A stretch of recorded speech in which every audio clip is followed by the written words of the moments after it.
السلام عليكم ورحمة الله وبركاته. موضوع النهاردة عن واحد من أهم الأدوات اللي بتساعدنا نقلل الحوادث ونزود وعي العمال، هو التول بوكس توك أو الTBT أو المحاضرة الصباحية. هنعرف إيه هو، ليه هو مهم، وإزاي نطبقه بشكل فعال. أنا أحمد شعبان ودي قناة سيفتي ستيب.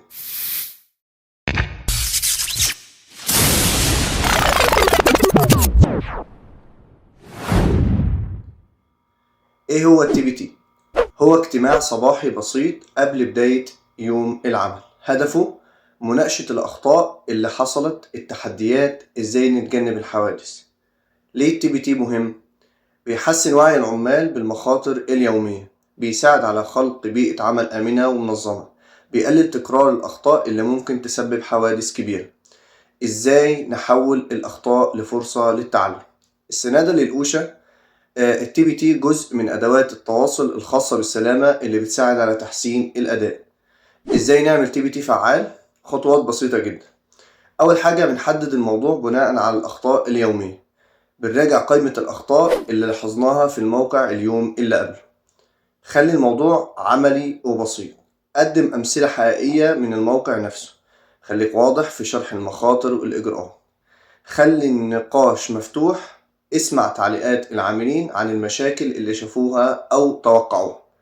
إزاي الTBT بيقلل الحوادث؟ لو العمال بيبدأوا يومهم فاهمين الأخطاء اللي حصلت ومتجنبينها، فرص الحوادث بتقل بشكل كبير جدا. تكرار الموضوعات اللي زي كده يوميا بيخلي السلامة عادة مش مجرد تعليمات. بعد شرح الأخطاء بنقدر نوضح أهمية الTBT كخطوة مكملة. الأخطاء دي ما ينفعش نعديها كأنها ما حصلتش، عشان كده لازم نناقشها كل يوم في المحاضرة الصباحية. لما بنوضح للعمال الأخطاء والمخاطر بنقدر نمنعها إنها تحصل تاني. شجع العمال على المشاركة بأفكارهم أو أسئلتهم. مثال بسيط: أمس العامل فلان نسى يلبس النظارة الواقية أثناء قص المعادن، وده كان ممكن يسبب إصابة خطيرة. بنشرح إيه اللي كان ممكن يحصل لو استمر الخطأ. لو العامل ده تعرض لجزء معدني طاير ممكن تحصل له إصابة في العين، ممكن تؤدي لفقدان البصر. بنوضح الإجراء التصحيحي. بنأكد النهاردة إن كل العمال بيلبسوا نظارات السلامة قبل بداية الشغل. الفوائد: نعزز ثقافة الأمان بين العاملين، بنحول الأخطاء لحالات دراسية يتعلم منها الكل، تقليل تكرار الأخطاء اللي ممكن تسبب حوادث كبيرة. السنادة لمعايير الأوشا. الاجتماعات اليومية واحدة من أهم أدوات الهازارد كوميونيكيشن لتحسين وعي العمال وتقليل المخاطر. أمثلة عملية لمواضيع الTBT اليومية: تجنب المخاطر بسبب التسرع. امبارح كان في عامل استعجل عشان يلحق ينهي شغله ونسى يراجع سلامة المعد. إجراء تصحيحي: بناخد وقت كافي لمراجعة المعدات قبل الاستخدام. 2.